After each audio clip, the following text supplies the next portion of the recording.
किसी भी भाषा का जो मूलभूत आधार होता है, अक्षर या वर्ण, उसकी चर्चा करेंगे। संस्कृत भाषा के संदर्भ में जो वर्ण समानताएं है वह बहुत ही वैज्ञानिक है, क्योंकि इसमें प्रत्येक वर्णों का उच्चारण, स्थान के साथ साथ प्रयत्न के बारे में भी बताया गया है। प्रयत्न का मतलब होता है वर्णों को उच्चारण करने में किया जाने वाला प्रयास। हम सब बातचीत करते हैं तो लगता है कि धड़ाधड़ हमारे मुख से वाणी निकल रही है, शब्द उच्चारित हो रहे हैं, लेकिन इसके पीछे भी एक वैज्ञानिक प्रक्रिया है। वो इस प्रकार है कि हम किसी भी वर्ण का उच्चारण करना चाहते हैं, सबसे पहले मस्तिष्क में हम सोचते हैं कि इस वर्ण को बोलना है, और वह मस्तिष्क हमारे उदर में, पेट में जो वायु है उसको प्रेरित करता है, और फिर वह वायु नलिका के माध्यम से गले से होते हुए मुख के तत्त उच्चारण स्थानों को स्पर्श करता है, और भिन्न भिन्न उच्चारण स्थानों को स्पर्श करने के बाद अलग अलग ध्वनियाँ उच्चारित होती हैं, जिससे कि हमें वर्णों का, शब्दों का या वाक्यों का बोध हो पाता है और हम अपने विचार को दूसरे तक पहुंचा पाते हैं। देखिए, तो सबसे पहले वर्ण के दो भेद किए गए हैं, स्वरा, स्वर, स्वराः और व्यंजनानि। स्वराः मतलब स्वर, व्यंजनानि मतलब व्यंजन। दोनों में अंतर क्या है? क्यों दो भेद किया गया है? स्वर का मतलब होता है स्वयं राजन्ते इति स्वराः, जो स्वयं में पूर्ण हो वो स्वर है। स्वरों को उच्चारण करने के लिए किसी अन्य वर्ण की सहायता नहीं लेनी पड़ती। इसके विपरीत व्यंजन वर्णों के उच्चारण के लिए या उनके प्रयोग के लिए हमें स्वरों की सहायता लेनी होती है। जैसे एग्जाम्पल के लिए हम लोग देखेंगे, ये जो वर्ण है क, ख, ग, घ, न, अगर हम इसे स्वर के बिना बोलेंगे तो संभव नहीं है। इसको इस तरह से समझिए, जैसे ये है क, इसके नीचे ये चिन्ह लगा है, इस चिन्ह का मतलब है कि इसमें स्वर नहीं है, इसमें स्वर का अभाव है। अब हम क में अगर ई जोड़ देते हैं तो हुआ कि।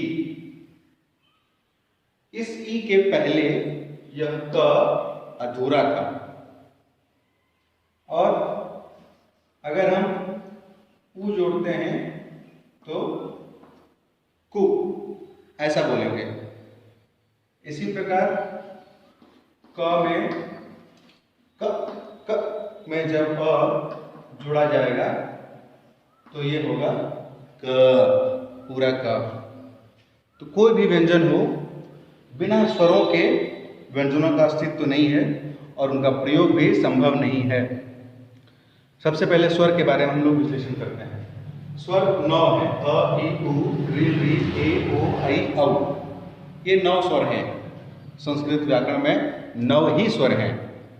कहीं कहीं पर 11 स्वर भी देखा जाता है, जैसे कुछ लोग अं और अ को भी स्वरों के अंतर्गत गणना करते हैं, लेकिन वो गलत है। यह अनुस्वार है। अनुस्वार को हम पृथक रूप में नहीं लिख सकते, इसीलिए समझाने के लिए अ के साथ में उसका प्रयोग किया जाता है समझाने के लिए। और यह है विसर्ग, इसका भी हम स्वतंत्र रूप से प्रयोग नहीं कर सकते, इसीलिए विसर्ग का ज्ञान कराने के लिए अ के साथ उसका प्रयोग किया जाता है। लेकिन ये दोनों स्वर नहीं हैं, स्वर 9 ही हैं। अब आपके मन में ये शंका आ सकती है कि यहाँ पर आ नहीं दिख रहा, ये ह्रस्व ई है, ह्रस्व ई, ये ह्रस्व उ है, दीर्घ ई, दीर्घ उ नहीं दिख रहा। तो वो फिर कहाँ से आते हैं? जब वर्ण समानताएं में उनका पाठ नहीं है तो उनका प्रयोग फिर व्याकरण शास्त्र में कैसे किया जाता है। तो वस्तुतः ये जो 9 स्वर हैं ये 9 मूल स्वर हैं, मूल, इनका विभाजन संभव नहीं है।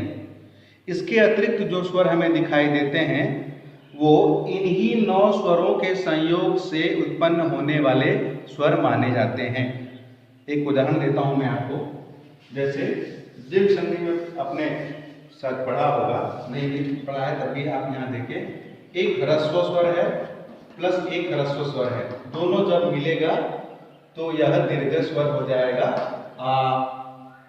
इसी प्रकार ह्रस्व ई प्लस ह्रस्व ई के संयोग से उत्पन्न होगा ये वर्ण दीर्घ ई। अभी ह्रस्व और दीर्घ क्या है, इसके लिए थोड़ी और ध्यान देने वाली बातें ध्यान दीजिए। स्वरों का भी विभाजन किया गया है 3 प्रकार से। पहले 3 प्रकार से ह्रस्व, दीर्घ और प्लुत। ह्रस्व दीर्घ प्लुत में क्या अंतर है? जिस वर्ण के उच्चारण में एक बार पलक झपकने जितना समय लगे उसको ह्रस्व बोलते हैं। एक बार पलक झपकाइए और बोलिए ई उ। एक मात्रिक ह्रस्व। जिस वर्ण के उच्चारण में 2 बार पलक झपकने जितना समय लगे उसको बोलते हैं दीर्घ। आ, ई, उ इत्यादि। और 3 बार पलक झपकने जितना समय जिस स्वर के उच्चारण में लगे उसको प्लुत बोलते हैं। सामान्य बोलचाल की भाषा में प्लुत का प्रयोग देखने को नहीं मिलता है। प्लुत का प्रयोग वही होता है जहां हम किसी को बुलाते हैं, जैसे रमेश, रमेश यहां आओ। जब हम किसी को बुलाते हैं तो ऑटोमेटिकली स्वतः स्वर जो है वो लंबा हो जाता है और वही प्लुत कहलाता है। और प्लुत को लिखने का कोई अलग तरीका नहीं है। जैसे ये अ लिखा हमने ह्रस्व, आ दीर्घ अलग है, देखने से ही पहचान में आ जाएगा। अगर ये ह्रस्व स्वर है, ये दीर्घ स्वर है, तो प्लुत को कैसे लिखेंगे? तो प्लुत जहां भी रहेगा वहां ये ऐसा 3, हिंदी में जो 3 होता है त्रिमात्रिक, वैसा लिखा रहेगा। तो आप ये समझें कि वो प्लुत है। ह्रस्व, दीर्घ और प्लुत ये 3 भेद स्वर के। एक मात्रिक ह्रस्व अ, द्विमात्रिक दीर्घ आ, त्रिमात्रिक प्लुत आ। इस प्रकार ह्रस्व, दीर्घ और प्लुत के भेद से 3 प्रकार के स्वर बताए गए हैं। अलग अलग स्थान पर इन तीनों का प्रयोग किया जाता है। ध्यान रहे यहां पर इनका ह्रस्व, दीर्घ, प्लुत तीनों ही भेद है। इनका भी ह्रस्व, दीर्घ, प्लुत तीनों भेद है, इनका भी तीनों भेद है। ऋ वर्णस्य द्वादश तस्य दीर्घा भावात्। ऋ का दीर्घ नहीं होता, केवल ह्रस्व होता है। और एच अर्थात ए ओ ऐ औ ये 4 वर्ण इनका ह्रस्व नहीं होता, इनका दीर्घ ही होता है। इनका ह्रस्व स्वरूप देखने को हमें नहीं मिलता है। इस प्रकार ये 9 स्वर हैं और दीर्घ जो आ है वो यहाँ पाठ उसका नहीं किया गया है। इसके पीछे यही कारण है कि 2 अ को मिला करके संयोग करके आ की उत्पत्ति हो जाती है। उच्चारण में विशेष ध्यान रखना है। अगर हम उच्चारण में विशेष ध्यान रखेंगे तो कभी भी लेखन संबंधी मात्राओं में त्रुटि नहीं होगी। एक मात्रिक को कम समय तक बोलना है। जैसे एक हम उदाहरण देते हैं आपको, जैसे कि मात्रा से संबंधित अशुद्धियों से अर्थ का अनर्थ भी हो जाता है, ये स्पष्ट होगा। जैसे 2 शब्द है, क्या है? भवती और भवती। अंतर क्या है? केवल क के बाद ई, यहाँ ह्रस्व ई है एक मात्रिक, यहाँ दीर्घ ई है द्विमात्रिक। अब दोनों में अंतर क्या है? भवती जो है वह भू धातु के लट लकार के प्रथम पुरुष का रूप है। भवती भवता है भवंती, भवती भवती का अर्थ होता है अस्ति, है। और ये जो दूसरा है दीर्घ ईकार वाला भवती, यह भवत शब्द के स्त्रीलिंग का प्रथमा विभक्ति के एक वचन का रूप है। भवती मतलब आप, स्त्री के लिए। पुल्लिंग के लिए से होता है भवान मतलब आप, वैसे स्त्री के लिए भवती मतलब आप। तो देखिए मात्रा से संबंधित अगर उच्चारण में हम अशुद्धि करते हैं तो कहाँ भवती मतलब है और कहाँ भवती मतलब आप, स्त्रीवाची। तो मात्रा से संबंधित अशुद्धियों पे अगर हम ध्यान नहीं देंगे तो अर्थ का अनर्थ हो जाएगा। इसीलिए मात्राओं से संबंधित सटीक उच्चारण अत्यंत आवश्यक है। ये तो हो गई स्वर की बात। इस प्रकार हम लोगों ने 9 स्वर के बारे में पढ़ा। अब आते हैं व्यंजन। व्यंजन जो है आपके समक्ष यहाँ लिखे हुए हैं क ख ग घ न। ये जो है 5 है, क ख ग घ न, और इनको वर्गीय व्यंजन कहा जाता है। क्या कहा जाता है? वर्गीय व्यंजन। क्यों कहा जाता है वर्गीय व्यंजन? क्योंकि ये एक वर्ग है। क से लेके न तक एक वर्ग है, च से लेके य तक एक वर्ग है, ट से लेके ण तक एक वर्ग है। इसी प्रकार इनको वर्गीय व्यंजन कहा जाता है सभी। अब ये वर्ग, इस वर्ग का प्रारंभ किससे हुआ है? क से, इसीलिए इसको बोलेंगे क वर्ग। क से प्रारंभ हुआ है इसीलिए इसको क वर्ग ऐसा बोलेंगे। इस वर्ग का प्रारंभ हुआ है च से, इसीलिए इस वर्ग को बोलेंगे च वर्ग। इसका प्रारंभ ट से, ट वर्ग। फिर ट वर्ग, ट से प्रारंभ हुआ है इसीलिए ट वर्ग। प से प्रारंभ हुआ है इसीलिए प वर्ग। ये 5 वर्ग हैं और इन पांचों को वर्गीय व्यंजन कहा जाता है। अब हम वैज्ञानिकता की बात कर रहे थे, तो आइए इन वर्णों के उच्चारण स्थान में छुपी हुई वैज्ञानिकता के बारे में समझते हैं। इन सभी वर्णों का उच्चारण स्थान जो है वो कंठ है। कंठ, कंठ, कंठ कहाँ है? अगर हम आपसे पूछें तो क्या बताएंगे आप? कंठ कहाँ है? तो जब वायु निकलती है पेट से धीरे धीरे मुख की ओर, तो ये जो भाग है हमारा यहाँ यहाँ वो कंठ कहलाता है। आप कवर का उच्चारण कीजिए और यहाँ पे आप हाथ रखिए, देखिए वाइब्रेशन फील होगा, कंपन। क, ख, ग, घ, ङ, ये कंठ है और उन सभी वर्णों का उच्चारण स्थान, कवर्गीय वर्णों का उच्चारण स्थान कंठ ही है। एक चीज विशेष ध्यान देने वाली बात ये है यहाँ पे कि इसका जो अंतिम वर्ण है ङ, इसके उच्चारण में कभी कभी लोगों में कंफ्यूजन हो जाता है, शंका आ जाती है। इसका हम लोग समाधान करते हैं। जैसे ङ को कैसे बोले, तो एक शब्द है, देखिए ध्यान से, समझ में आएगा आपको। गंगा, क्या शब्द है? गंगा। बोलिए गंगा। अब इस ग को हटा दीजिए, बोलिए इंगा, इंगा, इंगा। अब इस ग को हटा दीजिए, तो ये में जब अ लगेगा तो ये हो जाएगा ङ। इसका उच्चारण होता है ङ। ठीक है। अब आगे नीचे च, छ, ज, ज, य, च वर्ग। इन सभी का उच्चारण स्थान तालु है। अब फिर मैं आपसे अगर पूछूं कि आपके मुख में तालु कहाँ है, तो शायद कंफ्यूजन हो जाए कि तालु कहाँ है, कैसे है। तो देखिए एक एग्जाम्पल बता रहा हूं मैं, आप खुद करके देखिए। च बोलिए, च, च, च। च बोलते वक्त आपकी जो जिह्वा है वो कहाँ पे स्पर्श हो रही है? ठीक दांत के ऊपर, च। तो ठीक दांत के जस्ट ऊपर वाला जो भाग है हमारे मुख के अंदर, उसी को तालु कहते हैं। अब आप इन सभी वर्णों को बोलिए। सभी वर्णों के उच्चारण में आपकी जिह्वा तालु से ही टकराएगी। च, छ, ज, झ, य। अब य के उच्चारण में फिर कंफ्यूजन होता है लोगों को, इसको भी हम लोग स्पष्ट करते हैं। एक शब्द है चंचू। क्या है? चंचू।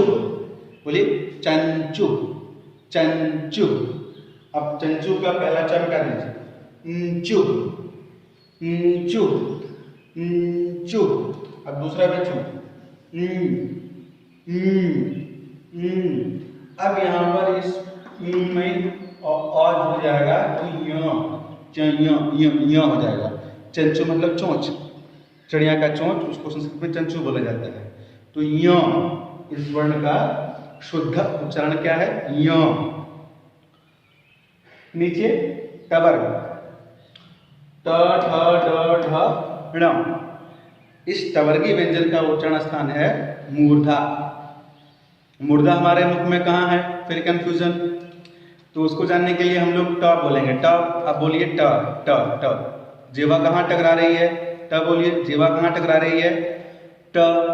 तालू के जस्ट ऊपर, थोड़ा और ऊपर, ट, तालू के जस्ट ऊपर। वो ट बोलते वक्त जहां जिह्वा स्पर्श कर रही है वही भाग आपके मुख में तालु है। और सभी वर्णों का, इन सभी वर्णों का टवर्गी वर्णों का उच्चारण मूर्धा से ही होता है। ट, ठ, ड, ढ, ण, सभी का। फिर यहाँ भी ण के उच्चारण में कंफ्यूजन अगर है उसको भी क्लियर कर देते हैं। दंड, क्या शब्द है? दंड, बोलिए दंड, दंड। अब द को हटा दीजिए, अंड, अंड। अब ड को भी हटा दीजिए, अब हम इस में अ मिला देंगे तो ये हो जाएगा ण। इस प्रकार ण का उच्चारण सीखा हम लोगों ने। आइए आगे बढ़ते हैं। टवर्ग, ये त थ द ध न, इनका उच्चारण स्थान क्या है? दंत, दांत। सबको पता है दंत मतलब दांत। देखिए त बोलिए, त क्या है? इन सभी वर्णों को बोलिए। आपकी जिह्वा दांत में टकरा रही है, बोलिए त, थ, द, ध, न। सभी वर्णों को बोलेंगे, जिह्वा हमेशा दांत में ही टकराएगी। अब यहाँ पर भी न के उच्चारण में अगर दिक्कत हो तो उसको भी हम लोग क्लियर कर लेते हैं।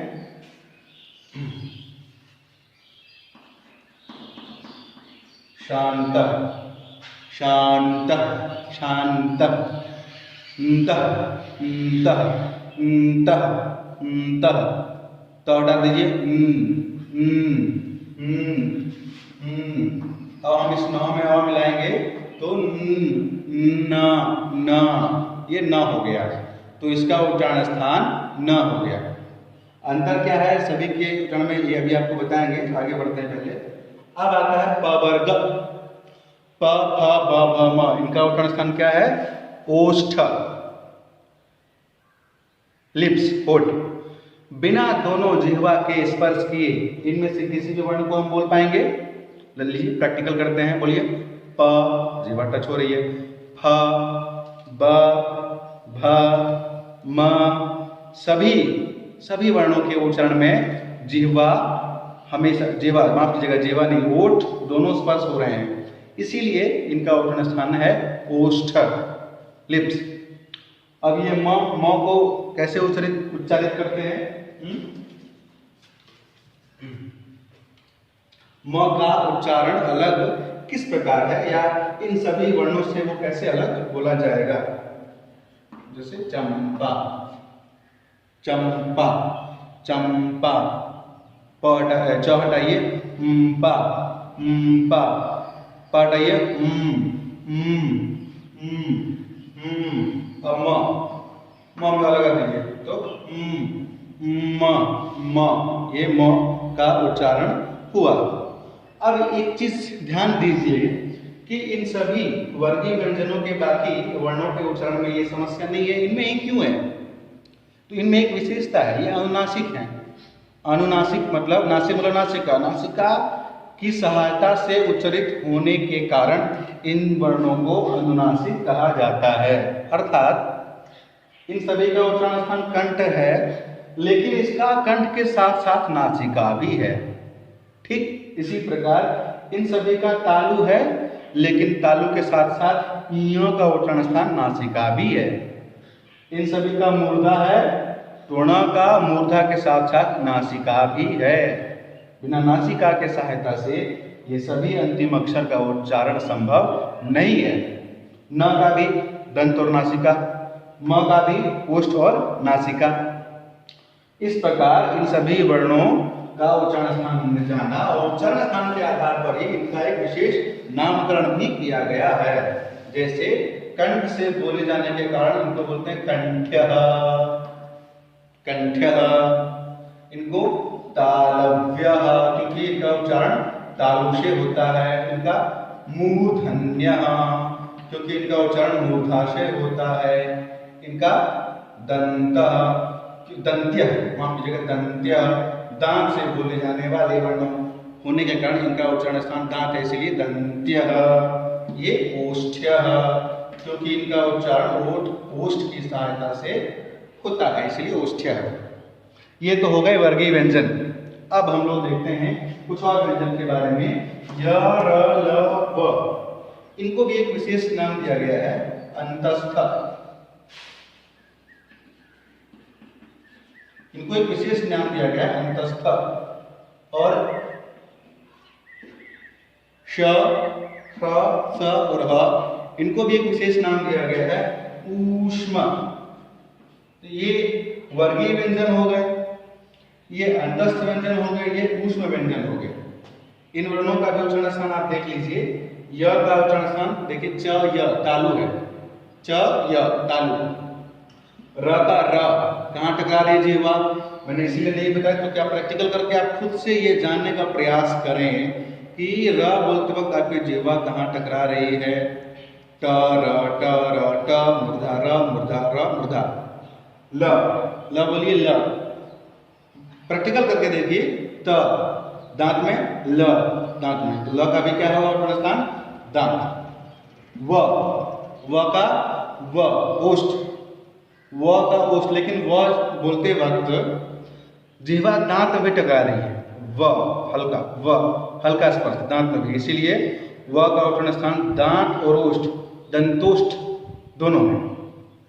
अब इन सबका देखते हैं। अब यहाँ पे भी देखिए कुछ कंफ्यूजन होता है लोगों को। अक्सर बोलचाल की भाषा में या लिखने में कौन सा स, तो बड़ा स, छोटा स ऐसा बोलते हैं, लेकिन बड़ा छोटा नहीं, बिल्कुल नहीं बोलना चाहिए। वो व्याकरण की दृष्टि से बिल्कुल अशुद्ध है बड़ा छोटा बोलना। बड़ा छोटा अगर आप लोग बोलेंगे तो कितने महीने का बड़ा है, कितने महीने का छोटा है, ये पता है क्या, नहीं ना, इसलिए बड़ा छोटा बिल्कुल नहीं बोलना चाहिए। बड़ा है ही नहीं, कोई नहीं, सब बराबर है। तो फिर डिफरेंस है क्या, आइए देखते हैं। ये जो श है इसको बोलते हैं तालव्य श। क्यों, क्योंकि इसका उच्चारण तालु से होता है, बिल्कुल।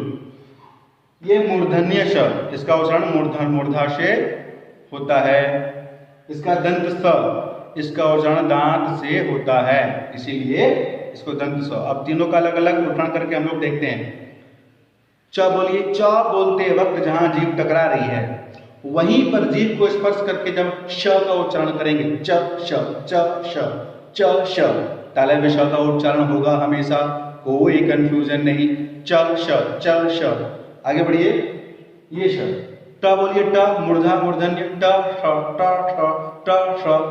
ट बोलते वक्त जहां पर जिह्वा टकरा के श बोलेंगे तो वो मूर्धन्य श ही होगा। दंत, दांत में टकरा के त स, दंत स हो जाएगा।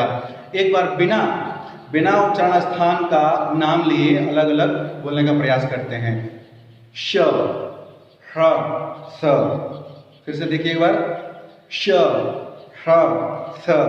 तीनों सौ का अलग आप सब स्पष्ट उच्चारण कर सकते हैं। सहायता लीजिएगा। च, श, ट, ह्र, त, स, अपने आप हो जाएगा। और ह का उच्चारण स्थान कहाँ है, देखिए, ह जिह्वा कहाँ टकरा रही है, कहीं नहीं, इसीलिए कंठ, क्योंकि कंठ के वर्णों को बोलते वक्त हमारी जिह्वा कहीं नहीं स्पर्श करती। बोल के देखिए, क ख जिह्वा शांत है, ह जिह्वा शांत है, इसीलिए इस ह का उच्चारण स्थान भी कंठ ही है। इसका उच्चारण स्थान कंठ ही है। अब कुछ और व्यंजन आपको देखने को मिलते होंगे, लेकिन वहां तो हम लोगों ने तो यहाँ पे देखा नहीं, पढ़ा नहीं। जैसे ये श, त्र, ज्ञ, श, क्षत्रिय, त्रिशूल, ज्ञानी, श्रीमान, श्रीमती। इनका पाठ तो हम लोगों ने यहाँ नहीं किया, फिर ये कहाँ से आ गए? अगर ये 33 ही हैं, कैसे 33 हैं? देखिए स्वर तो 9 है, स्पष्ट है, अ ई उ री री ए ओ ऐ औ। 1 2 3 4 5 6 7 8 9, ये 9 स्वर हैं, स्पष्ट हो गया। मैंने व्यंजनानी में 33 लिखा है, 33 कैसे? तो ये 5 वर्ग हैं, पांचों में 5 5 व्यंजन है, 5 × 5 = 25। 25 तो वर्ग ही हो गए। 25 में ये अंक 4 जोड़ दीजिए, 26 27 28 29 29। उसमें 4 जोड़ दीजिए, 30 31 32 33, कितने हो गए टोटल? 33। तो ये 33 ही जब हम लोगों ने पढ़ा है कि व्यंजन हैं, तो ये फिर कहाँ से आ गए चारों? तो इनको संयुक्ताक्षर कहा जाता है। संयुक्ताक्षर, संयुक्ताक्षर का अर्थ होता है संयुक्त व्यंजन। दो व्यंजनों के मिलने के बाद उत्पन्न होने वाले व्यंजन संयुक्ताक्षर कहे जाते हैं। कैसे? आइए देखते हैं। पहला अक्षर क धन मूर्धन्य ष, इन दोनों के संयोग से बनता है क्ष, क्षत्रिय, क्षमा, क्षम्यता, प्रक्षालन इत्यादि शब्दों में प्रयोग होने वाला क्ष क प्लस ष के संयोग से बनता है।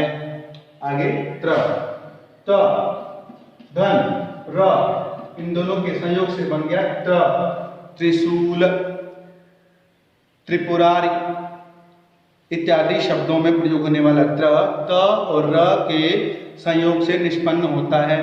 इसी प्रकार से य, ज धन य, जधन य, ज्ञ,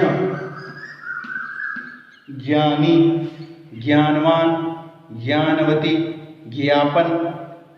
तो ज और य के संयोग से ज्ञ का निर्माण होता है। श्री, श, तालव्य श और र, इनके संयोग से श्र की उत्पत्ति होती है। श्रीमान, श्रीमती इत्यादि शब्दों में इसका प्रयोग होता है। अब अगर इसके उच्चारण स्थान के बारे में कोई आपसे पूछे तो आप क्या बताएंगे? सोचिए। इनका उच्चारण स्थान तो हमने बताया नहीं, अगर मैं आपसे ही पूछूं तो क्या बताएंगे आप? वही इन दोनों का जो उच्चारण स्थान है वही इसका भी होगा। जैसे क का क्या है? कंठ, क का कंठ, और इसका क का मूर्धा, ठ का मूर्धा। तो कंठ और मूर्धा इसका उच्चारण स्थान हो जाएगा। इसी प्रकार क और र, क का उच्चारण स्थान क्या है? त, कहाँ जिह्वा स्पर्श हो रही है? त बोलिए, दांत में। और र, ट, र, मूर्धा, तो दंत और मूर्धा त्र का उच्चारण स्थान हो जाएगा। ज, य, ये दोनों ही तालव्य हैं, एक ही वर्ग में आएंगे, ज भी और य भी। तो इसका उच्चारण स्थान क्या हो जाएगा? तालव्य। दोनों तालव्य हैं, जिन दो वर्णों से ज्ञ का निर्माण होगा, इसीलिए ज्ञ का उच्चारण स्थान क्या होगा? तालु। श का उच्चारण स्थान श, च, श, च, श, तालु। और र का ट, र, मूर्धा। तो तालु और मूर्धा इस श्र का उच्चारण स्थान होगा। इस प्रकार हम लोगों ने इन वर्णों के उच्चारण स्थान के बारे में अध्ययन किया।